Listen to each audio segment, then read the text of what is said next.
Welcome to திலோ aari creative. இப்போ நம்ம பார்க்க போகிற ஸ்டிச் பார்த்தீங்க அப்படின்னா சமிக்கி ஒர்க் ஸ்டிச். நம்ம வந்து பார்ட் 1 ஏற்கனவே சமிக்கி ஒர்க் பார்த்துருப்போம். இது பார்ட் 2. நம்ம பார்ட் 1ல் என்ன பார்த்துருப்போம் அப்படின்னா ஃப்ளாட் ஃப்ரீக்வன்சின்னு சொல்லிட்டு பார்த்துருப்போம். ஒவ்வொரு ஃப்ரீக்வன்சிக்கும் நடுவில் என்ன பண்ணியிருப்போம், இந்த ஹோல்ஸுக்குலேருந்து ஒரு செயினோ அவுட் சைடு ஒரு செயினோ அந்த மாதிரி நம்ம போட்டு பார்த்துருப்போம். இது வந்து கண்டினியூ ஃப்ரீக்வன்சி. இப்போ இங்கே பாருங்கள், இதுவும் ரொம்ப ஈஸியாக இருக்கும். அந்த வீடியோ பார்க்காதவங்க பார்ட் 1 வீடியோ பார்த்துட்டு பாருங்கள்.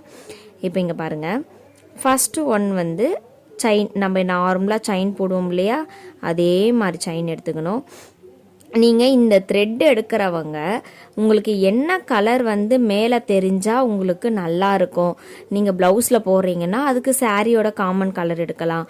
நீங்கள் இல்லை வந்து சுடிதாரு டாப்ஸ்லலாம் எதெல்லாம் போடுறீங்க, குழந்தைங்கள ஸ்கர்ட்டில் போடுறீங்க அப்படின்னா அதுக்கேற்ற மாதிரி நீங்கள் அந்த த்ரெட் கலரை நீங்கள் எடுத்துக்கலாம்.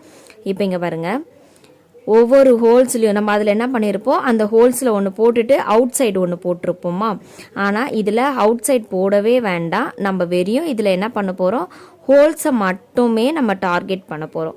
ஆனால் இந்த சமிக்கி பார்த்தீங்க அப்படின்னா இந்த ஒன்று மேலே ஒன்று இருக்கிற மாதிரி நீங்கள் பார்த்துக்கோங்க.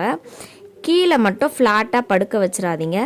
நம்ம ஃப்ளாட்டாக படுக்க வைக்கிறதுனால தான் நான் அதில் வந்து ஃப்ளாட் ஃப்ரீக்வன்சின்னு சொல்லி சொன்னேன்.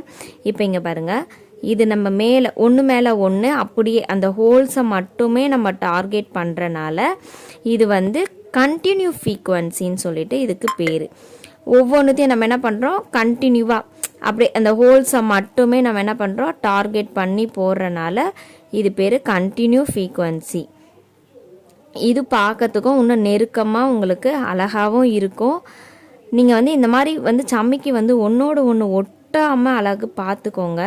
நம்ம வாங்கிட்டு வந்துட்ட பிறகு சமிக்கியை வந்து சும்மா ஒரு ரஃப்பாக வந்து அதை தேய்ச்சி எடுத்துக்கிட்டீங்க அப்படின்னா அந்த சமிக்கி என்ன ஆகும், ஒன்றோடு ஒன்று ஒட்டிக்காது, ஃபுல்லாக ஒட்டிகிட்டே இருக்கும். நீங்கள் ஒட்டாத அளவுக்கு என்ன பண்ணணும், ஒன்றோடு ஒன்று தேய்ச்சி எடுத்துக்கோங்க.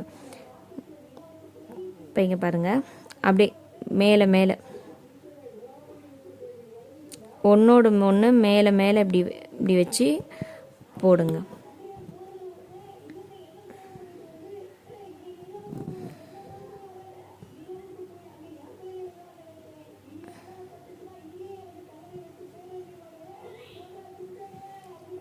அவ்வளோதான்.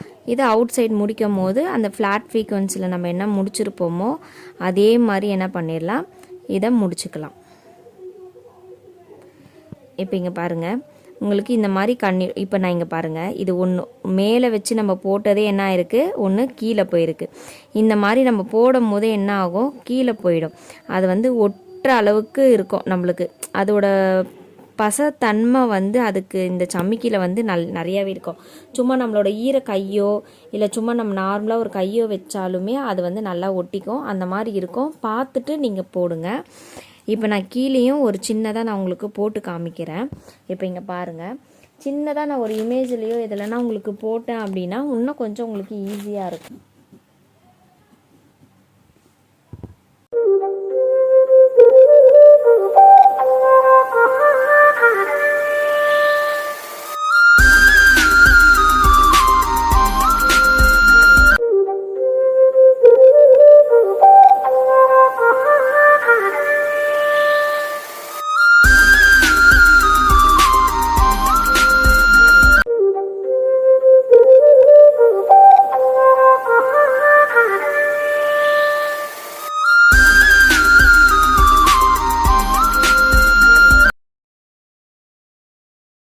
அதே மாதிரி ஸ்டிச்சு இப்போ இங்கே போட்டிருக்கோம். இது வந்து கண்டினியூ ஃப்ரீக்வன்சி. நீங்கள் இந்த மாதிரி வந்து ஒரு ஸ்டிச்சு கற்றுக்குறீங்க அப்படின்னா அந்த லேயரை மட்டும் போடாதீங்க.